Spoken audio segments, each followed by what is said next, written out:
Module, how to find the right thing, tools, plus a case study. A question you might have is how to decide what are the right things to do. To show you a process you can follow, I'd like to take you through a very fast case study. The case study is about the SNCF, the national train line in France. They have an issue with people complaining about a lack of seats on trains. Too many people are frustrated because they need to stand on the way to work in the morning or stand on the way back from work in the evening. What follows is a very fast summary of a process showing the questions to ask to find the right things to focus on. If you'd like to know more about this process, take some time to go through the course readings. In the course readings, you'll find a chapter on each of the 5 steps. Identifying the right thing to do in your organization is critically important. It's worth the time. Let's get back to the case study. Here we're looking at commuters coming in on the 7:30 a.m. train. Well, not really. It's not that bad yet, but it is getting there. Their objective now is how to reduce issues with standing on the train. Here's some background information. There's new construction in Paris, so demand is high. Traffic is getting worse, so demand is growing over time. And there's no way to increase capacity on specific lines, especially the periphery to Paris. A good method to decide what is right and get aligned is to go through a 5-step process. Sometimes you won't need all 5 steps, but it's best practice to go through them systematically. Step 1 is about identifying what you want to do. Step 2 is about checking if what you want to do provides value to somebody.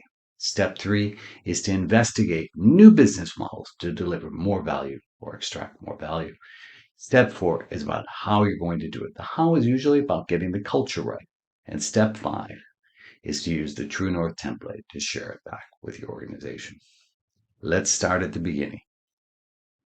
In step 1, we work on identifying a company's mission. A mission is something that ties the company's objectives together. The 3 areas that we're going to look at is what is important, the significance. We want to get people where they need to go and reduce automobile traffic. What they can do, what are their skills? They have a modern, efficient railway network. They have a habit of millions. And what are people willing to pay for? A better, faster trip, a more fun, more comfortable trip. When you put all them together, it's like a Venn diagram where you look at the overlap between the 3. This is how the SNCF put things together for this project. Keep the service, or the perception of service, good enough so people don't change methods of transport. Step number 2 is about checking if what you want to do has real value. A mission is only right when it delivers value.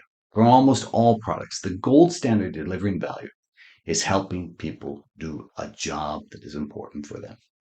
This concept is called a job to be done. Let's start with a detour. What is a job to be done? I'm going to give you an example from my personal life. I used to live in London and was constantly running late in the evening. Whenever I arrived at Waterloo Station on my way home, there were pricey pre-made meals available for purchase alongside some flowers. I often bought these meals in a bouquet of flowers. Let me tell you why. In general, a job can be broken down into 3 components: the situation, the motivation, and the expected outcome. In my case, my situation was constantly being late. I was motivated to apologize to my wife and show that I care. Why? To avoid sleeping on the couch. The job of the food I was purchasing was not to feed my family, but to avoid another discussion about why I was late again. In this context, I was willing to pay a lot more than for a typical set of food and flowers. People buy products and services to get jobs done. Jobs done are what people are willing to pay for, and they will pay a lot. Let's go back to our case study. What are the jobs of people standing on the train? Are there ways we can deliver on real jobs that are important to them? Jobs to be done, as we discussed, are always context-based. They happen in a specific situation and are linked to motivations and desired outcomes. In this case, a job might be when I go to work, I want to make my travel easier so I can be fresh and happy when I arrive at home or work. When checking your job to be done and the value you're providing, it's important to identify how will they measure progress? What is the competition? Most often, fuck me. Okay, we're going to do this one again. Let's go back to our case study. What are the jobs of people standing on the trains? Are there ways we can deliver on real jobs important to them? Jobs to be done are always context-based. They happen in a specific situation and are linked to motivations and desired outcomes.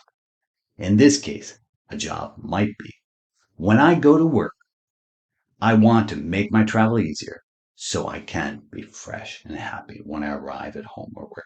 When checking your job to be done and the value you're providing, it's important to identify how will they measure progress? What is the competition? Note, often the most important competition is non-consumption. They might simply not buy. In this case, they might measure progress by comfort during the trip. They might compare taking a train versus taking a car. A good way to know if you're delivering a job is what would happen if you took it away. When trains don't run or they run late, people get upset, really upset. When people need to stand on a train, they talk about it at work. It's not something minor, it's something important. There is a job to be done here. Best estimates, around 40% of products don't do anything for anyone. It might look too simple to think about jobs to be done, but it is an important step not to skip. If companies did this systematically, 40% of products wouldn't be launched with no real job to be done.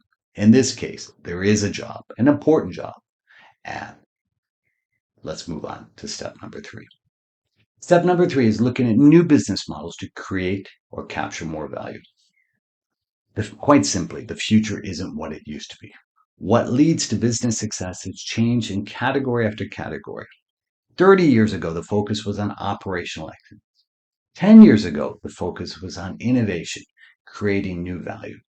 Today, companies need to look one step further and look at business model innovation. For this, there are 2 reasons. New business models can generate more value and capture more value. More importantly, business model innovations are systems-based. Systems are harder to copy and more sustainable and give you a long-term competitive edge. The basics of business model innovation are the following. A business model is based on 4 things. What you're offering, who you're offering to it, how are you delivering value, and how are you extracting value.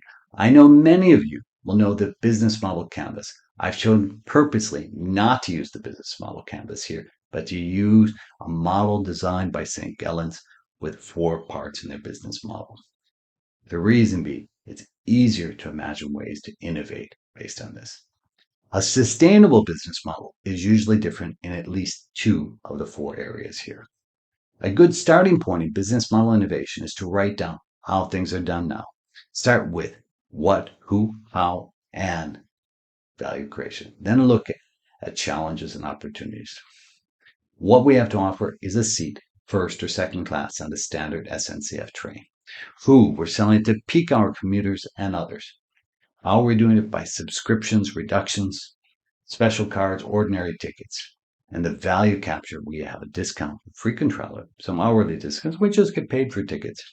It's interesting to know that we're offering discounts at the times when we shouldn't be. They're actually offering discounts that make the issue bigger than before. The challenges and opportunities are to change what we sell. Maybe we shouldn't be selling seats. Change how we do things. Maybe there should be more types of tickets. Change how we charge. Could we charge more to people traveling at a high time than at low time? Now your challenge is to find ways to change your business model to create more value or capture more value.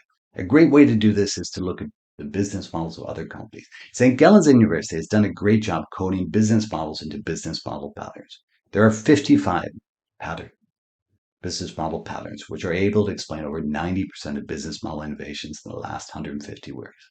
They're a great way to get inspired. You can take simply a few of these cards as sparks for new ideas. No, you don't need to buy their cards, but it makes it easier.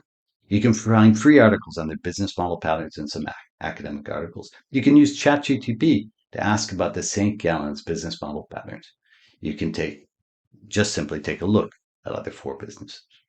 What we've done is we started with 4 of these cards that we'll go through in detail. Our first card is add-on. Basics of this business model pattern is charge a low base price and then charge for additional options. How could this be applied in this case? An idea might be a ticket with a sit-down add-on. That is a what innovation. Our second card is auction. The basics here is to to let people bid different prices for the same product. How could it be applied here? We could auction the seats off. This is a what and a why innovation. Our third card is no frills. The basics of this business model pattern is to sell products with no frills. How could this be applied? The idea might be no seat tickets. This could be an innovation in all areas. Our last business model pattern is pay per use. The basics of this business model pattern is charge extra for extra service. How could this be applied? We could sell seats at a price. Like auction, this is a what and a why innovation. If we go back to our business model overview, you'll see all these ideas can change the way they run their business. Let's go back to the opportunities. We can change what we sell, change how we do things, change how we charge. Inspired by some other business models, here are some things they could do. They could have no seat tickets. They could auction the seats. They could have a ticket with a sit-down option. They could have seats at a price. There is a lot that can be done to change the ways they deliver and capture value. Step 4 is about how to do things, the culture you'll use to deliver results. I believe culture, that is how people work together, drives everything else. The right cultural changes to make can be identified by looking at 3 key challenges. We'll illustrate using our case study as an example. Who are you today? They're a public service. They have some desire to innovate, but probably more desire to stay the same. Who do they need to be tomorrow? They need to be customer-centered, willing to treat different people differently. That's hard for a public service. And the growth objectives are to become slightly different, to see the value of treating people different, and to build the basics now. All of these questions, this step-by-step process, should help fine-tune your thinking. For the SNCF, these questions were useful. In the time we have, we can't go through all the talks. Let's just show you how we summarize things. Here's how these thoughts might fit together into a true north. Truly simple. We want to fix the standing issue. The story. If we don't change something, more people standing will get more and more frustrated. This will lead people to choose other methods of travel and increase road traffic. Our objectives. We want to reduce the standing issues or negative feelings associated with standing on a train. What we're not interested in is something that will take years to implement. We need to do something now. The tactical constraint is we can't add new capacity. We're already full. And some places we could start, if we look at load management via pricing and other techniques. We could look at new train design. We can make standing more attractive. We can make it easier for people that really want to sit to get seats at a price. To check if your true north is clear, you can use this checklist. Is your story motivating and inspiring?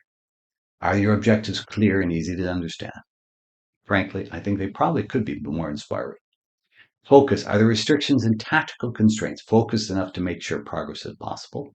Probably need more restrictions. More importantly, if you gave this to someone, would they know what to do next without asking? Probably more ideas would be useful. Based on this check, we made a few changes. The first, we want to make sure that SNCF is the preferred way to travel. We wanted to add a constraint. We want to do something within the next 30 days. We wanted to add a restriction. We wanted to test something for less than 5,000 euros. And another way to get started would be to talk with partners. Clearly, the process of deciding what is right to do in an organization is more complex than we did in the last few minutes. What I wanted to do was give you a feeling for the types of questions you should be asking. As noted earlier, you'll find more guidance in the course readings. In fact, you'll find a chapter on each of the 5 steps. Identifying the right thing to do in your organization is critically important. It is worth the time.